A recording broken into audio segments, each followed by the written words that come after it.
ретке келбеген ушу Западныйдагы Кулатов шарчасындагы 2 домду тандап, ошол жерде жасап, анан ушундай бир чоң семинар өткөзгөн элек. Ошол күндөн баштап бизге бир топ мындай сунуштар, сураныштар, каттар келип, анан биздин үйлөрдү да ушундай жасап бериңиздер деген сураныштар пайда болду да. Эми 3 жылда биз шаарды кыйратып бердик, жыргатып бердик.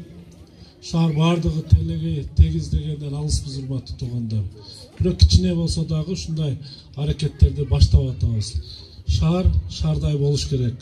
Шаардын ар бир тургуну өзүнүн жашаган жеринде ушу шаарда жашагандай сезиш керек, туурабы? Анан эми тиричилик дагы керек. Мал багыш керек, кой багыш керек, тоок багыш керек деген. Бирок андай жашоо керек болсо, анда сыртка, шаардын сыртына барып, айылда же болбосо жашаш керек туугандар. Биз көбө болдук, ушундай көп кабаттуу үйлөрдө жашап, биринчи этаждарды тосуп алып, өзүнүн жеке менчигинде кылып. Анан мал баккандарды, кой баккан, уй баккан, керек болсо чочко баккандарды да тазаладык. Эми кылган иштин уяты жок. Ошолордун баардыгын оңдоп түздүп атабыз да. Эми бир ишти кылыш кыйын, кылбай койсоң андан 5 метр кыйын дейт да. Акырындап ошол ишти баштап бел байлап жасай берсең, ошо бүткөндөн кийин бүтүп кичине оңолуп калган сезилет да.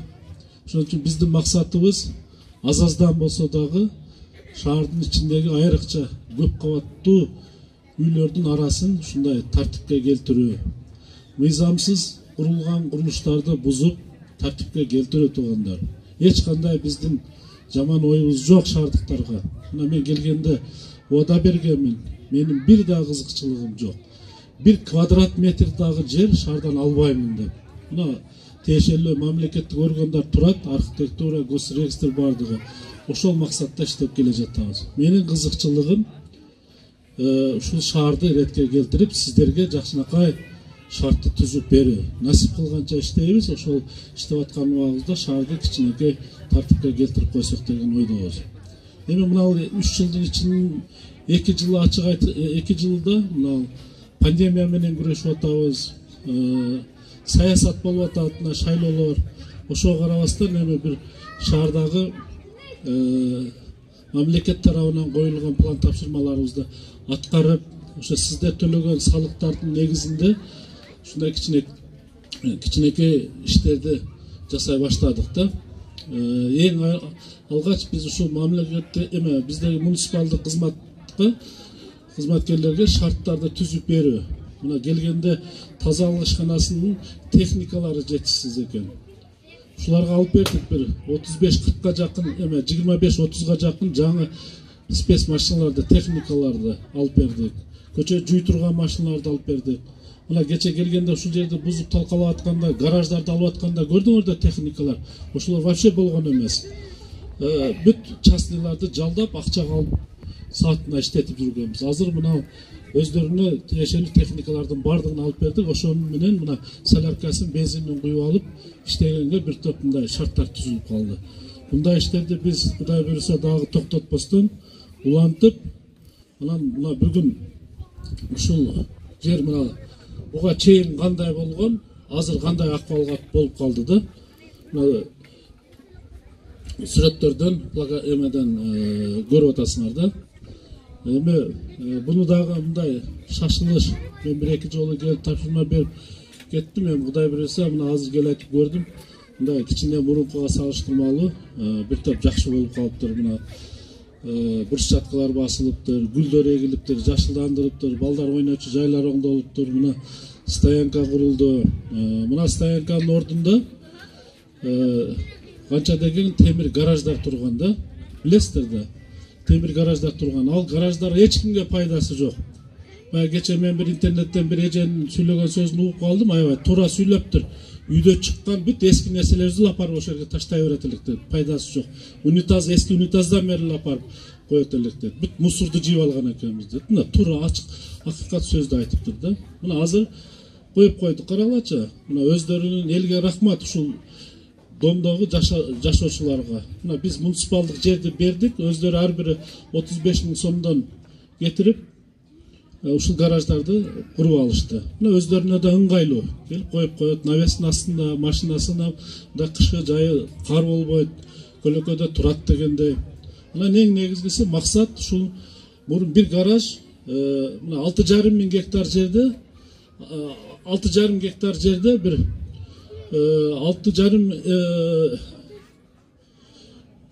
менимче бир 3,5 мыңга жакынбы гараж ижес барбы, 3,5 мыңга жакын гараждар болгон да. Алардын бир жылга бергени 240 сомдон болгон. Күнүнө мына 1 сомдон да тура келбейт деген сөз да. Бул же биздин муниципалитетке пайдасы жок, же ошол пайдаланып аткан адамдын өзүнө пайдасы жок. Азыр мынаны эл өзү жасады, мындайча айтканда биз жер биздики, жеке менчиктер өздөрү ушундай навести куруп алды дегендей да. Биз астыларын асфальттап жакшына жасап бердик, условия түзүп. Эми булар күнүнө 5 сомдон, 5 сомдон болду. Мындайча айтканда айына канча 200-250 сом болуп атат да. Мына bir жылда 200 сомдон болгондо дагы жылына 2400-2,5 мың сом акча болуп атат да. Пайдабы? 10 эсе пайда. Билинбеген менен бюджетке дагы, муниципалитетке дагы акча түшөт да туугандар. А бул акча кайра эле ушуна элге, сиздерге иштетилет да. Ошол үчүн эч качан мындай мамлекетке же биздин кызматкерлерге акча төлөгөндө ишти орутпаш керек да. Төлөп койсо кайра эле элге пайда. Бул элге кошуп аткан, шаарга кошуп аткан пайдабыз деш керек. Биз эч качан элдин акчасын жеп алып, же ичип алып башка жака иштетпейбиз. Ушу элдикин элге эле Кудай буйрса иштетебиз деген максаттабыз да. Анан эми мына Салиева боюнча Кудай буйрса менин максатым мына Западныйды жасап атканда кулатып шарчасын, башка аймактарды жасап атканда ушу ХБКдан, Салиевадан көптөгөн арыз даттануулар түшкөндө ушул жак каралбай кетти. Эми ачык айтыш керек, мурунку мына ХБКда иштегендер көпчүлүгү баягы общежитиеде жашагандар, эми кыйындардын көпчүлүгү шаардын чекесине чоң мындай особняк үйлөрдү салып чыгып кетип калгандар, туурабы? Бул жерде баягы айлык менен жашаган мугалимдер, врачтар, медайымдар, муниципалдык ишканада иштеген, айлык менен жашаган элдер көпчүлүгү жашайт экен да. Ошон үчүн баягы каралбай кеткендин себеби да ошол. Анан көптөгөн арыздар түшкөн, биз бел байлап анан быйылкы бюджетти көпчүлүк акчаны ушул Салиеваны дагы үйлөрдү, көп кабаттуу үйлөрдү иретке келтирип, ошо мына чоң көчөнү жакшынакай иреттеп, силерге куда сөөктөр келет, меймандар келет, балдарыңар алыста жүргөн балдарыңар келет, ошолор келгенде кичине кубанып сүйүнсүн деп ушул жактарды бир иретке келтирип берели деп жакшы ниет менен баштадык. Жакшы ниет менен оңдоп берели деп. Анан кээде туугандар мына соцсеттерде массалык маалымат каражаттарынан көрдүңөр, бир иш кылышты деле шаарда аябай оор болуп атат да. Эгер ачык жер, бош жер болсо биз жасап катар оңдоп кете берет элек. Мына өзүңүздөр күбө болуп атасыздар. Западныйды жасаш үчүн 6 ай ошол жердеги 300-400 адам менен күрөштүк. Баягы соода түйүндөрүн, күркөлөрүн алып тазалаш аябай оор болду. Кабинетке келип асылгандар болду, урушкандар болду, ачык айтайын, каргагандар болду. А бирок эми биз 5-10 адамдын кызыкчылыгы үчүн жалпы шаардыктардын кызыкчылыгын таштап койбойбуз да. Мына кечеки Салиевада көрдүңөр, кээ бирки эжелер билбейм аларды кимдер жалдаган. Менин кабинетиме барганда жакшына сүйлөшүп, мен апа деп, эже деп суранып, жакшы сөз менен чыгардым эле. Жардам берейин, башка жерге койсоңор күркө коюп берейин, ошол соода түйүнүңөрдү коюп берейин, кыйналсаңар жардам берейин, мени туура түшүнүп кечиргиле деп аябай жакшы сүйлөдүк эле. Бирок бул жерге келип алганда каргап атышат, сарбашып, ар түрдүү сөздөрдү айтып мындай эме кылып атат. Эми мен ошо 4 аял каргайт экен, же менин үстүмөн бир нерсе дейт экен деп мен сиздердин кызыкчылыгыңыздарды таштап койбошум керек да. Түбү келип менин менин эмес, ушул кылган ишибиздин пайдасы элге жалпы тийиш керек туугандар. 5-10 адам ал нары бери сөз наразычылыктар болот. Көпчүлүк эл жакшы сөзүн айтып, анан ошолорго түбү келип жакшы болсо биз ошо биздин жетишкендигибиз ошол болот да. Анан эми кээде эми мына айтып атат, ушул башкача сөздөрдү айтып атат. Мен мына сиздерге окшоп эле 15 жыл, 20 жыл Россияда жүргөнмүн. бизнес кылдык, Кудайга шүгүр ошол турмуш тирчилик деп ошолдокто Кудайга шүгүр жүрүп иштеп акча эмне экенин баардыгын түшүнүп келген жетекчимин мен. Мына райондордо иштедик, областтарда иштедик. Ошон үчүн мен максатым бул элдикин алып өзүмдүн чөнтөмө салып алайын деген жигит эмесмин да. Шуну мындай мен аябай ушул иштерди жасап атканда ошо мен жөнүндө сүйлөгөн апаларыбызга мындай бир чети түшүнөм, алар кимдир бирөөлөр заказдарын аткарып атат да. Ошон үчүн аларды мен мындай туура түшүнүү менен кабыл алам.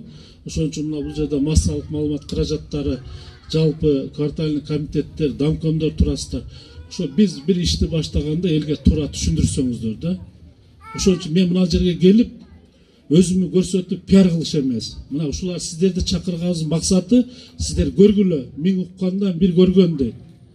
Көрүп ушул шаардык мэриянын аткарып аткан иштерин туура түшүнүү менен кабыл алсак, ушундай ийгиликке жетебиз. Же болбосо ошого окшоп кичине отурган жерибиз түздөлүп калат деп туура түшүндүргүлө. Ушул домдун жашоочулары, ушул көп кабаттуу үйдүн тургундары келген, же болбосо тааныштарыңыздарга өзүңөр деле үйүңөргө келчи бир чай коюп берейин, келип көрүп кет, мына аткарылган иштерди үйүбүздүн астын көрүп кеткиле деп туруп түшүндүрсөңөр, мына азыр Юго Востоктогу үйлөр, мына шаардын ичиндеги үйлөр, мына көрүп атасыңар, Западныйдын ошо ички үйлөрү биздин аткара турган иштерибиз али астында аябай көп экен да.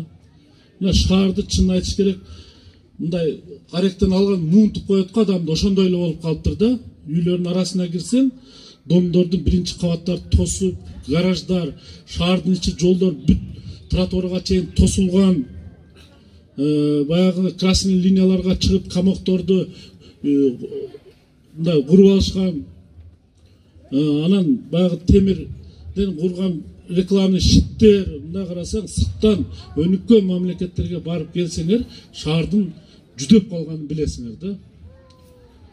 Анан бир иш аткарып алып эле биз мактана бербешибиз керек. Мактана бербей, мынаны жасап койдум, антип койдум деп. Мындай элдин ичине кирсек, ушундай жерлерге кирсек, аткара турган иштерибиз бардыгы мындай көрүнүп турат да. Ошон үчүн мына кече көрдүңөрбү, мына тротуарларды асфальттаганда техникалар келди. Жакшына бир күндө эле асфальттап койдубу? Ошо техникалардын бардыгын алып бердик. Япониядан алып келдик ошол. Кеңейтилет чоң көчөгө чыкканда. Тротуарга келгенде ушундай көп кабаттуу үйлөрдүн астына келгенде кичине эрип, мына бир күндө ушундай асфальтта. Ушу техникалар болгон эмес. Мына азыр бардыгын акчага бюджеттен алып бердик. Эми мындан ары өзүбүз жасай турган иштерибиз мурункуга окшоп частниктерге акчаларды кетирбейбиз.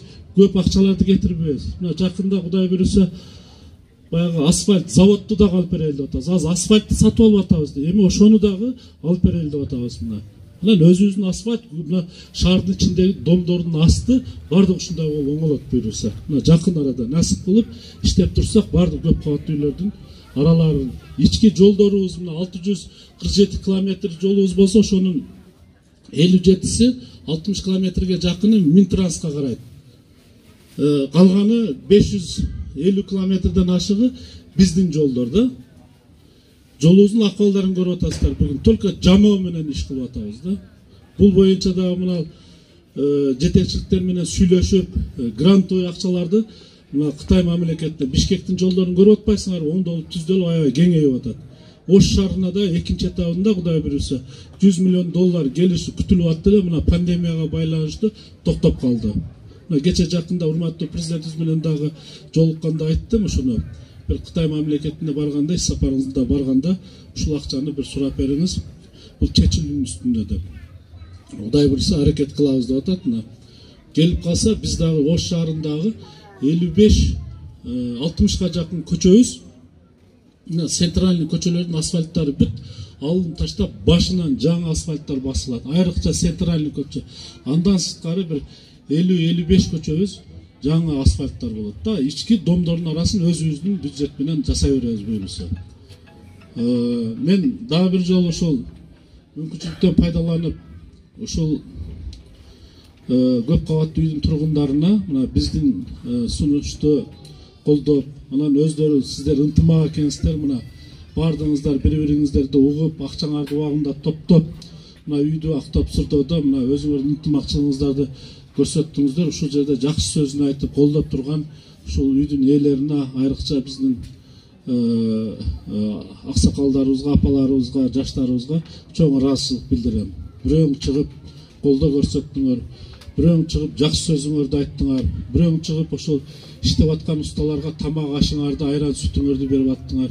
Мен баардыгын билип сезип турдум. Ошон үчүн сиздерге чоң ыраазычылык билдирем. Ушу сиздердин жамаатыңыздарда, ушул үйлөрдө жакшылыктар болсун, тойлор болсун, жакшы адамдар келсин. Сиздердин балдарыңыздар, неберелериңиздер ушундай жакшы доордо, жакшынакай ушундай балдар ойночу жайларда ойноп, дайыма ушу бүгүнкүдөй жакшынакай маанайда жүрүңүздөр. Эшигин көрүп төрүнө өт дейт тура, мына эшигиңерди көрүп ошо үйгө кирет адамдар. Ошон үчүн эшигиңиздер дайыма ушуну бүгүнкүдөй кылып, жакшы кароолду коюп, өзүңүздөр кичинекей акча чыгарып, бир ушуну карап, мына гүлдөрдү сугара турган бир адамды жалдап алгылагын.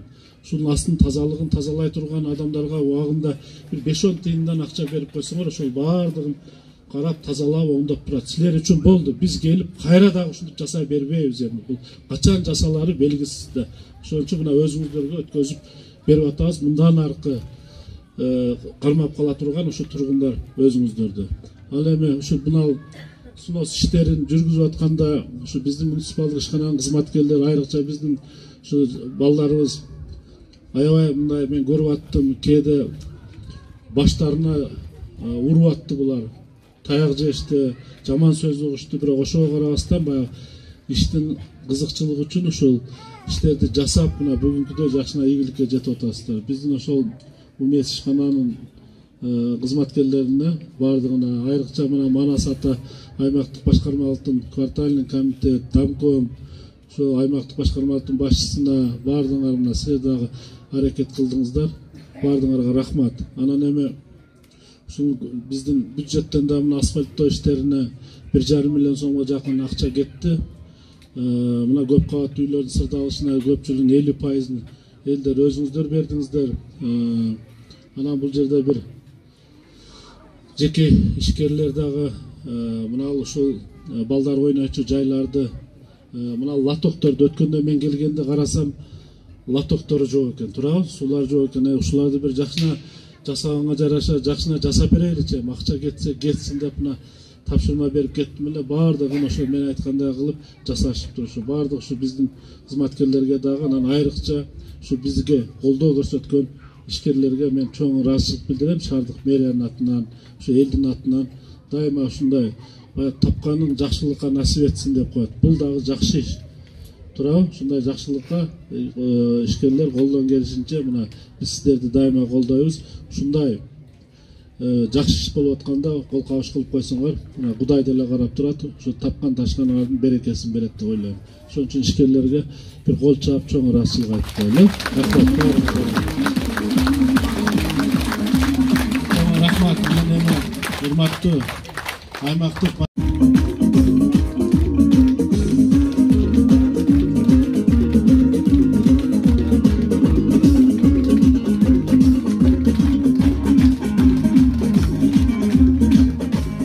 шаарынын тургуну Карабаев Абдулазиз Калилович.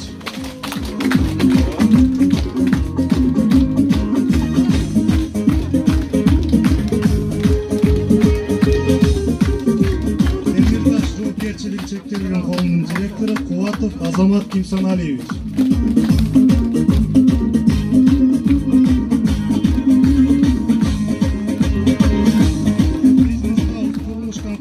Директорунун орунбасары Маматов Алишер Миралимжанович.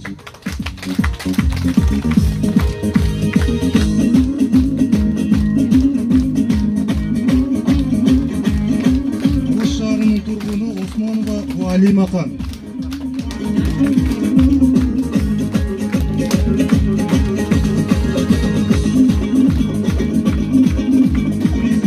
Турмуш компаниясынын юристи Эгамбетиева Аида Салибекова.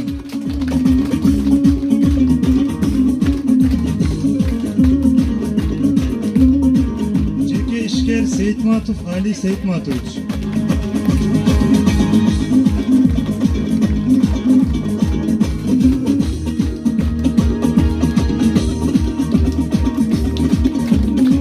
Ошондой эле Ош шаарынын тургуну Эргешева Бактыгүл Райымжан.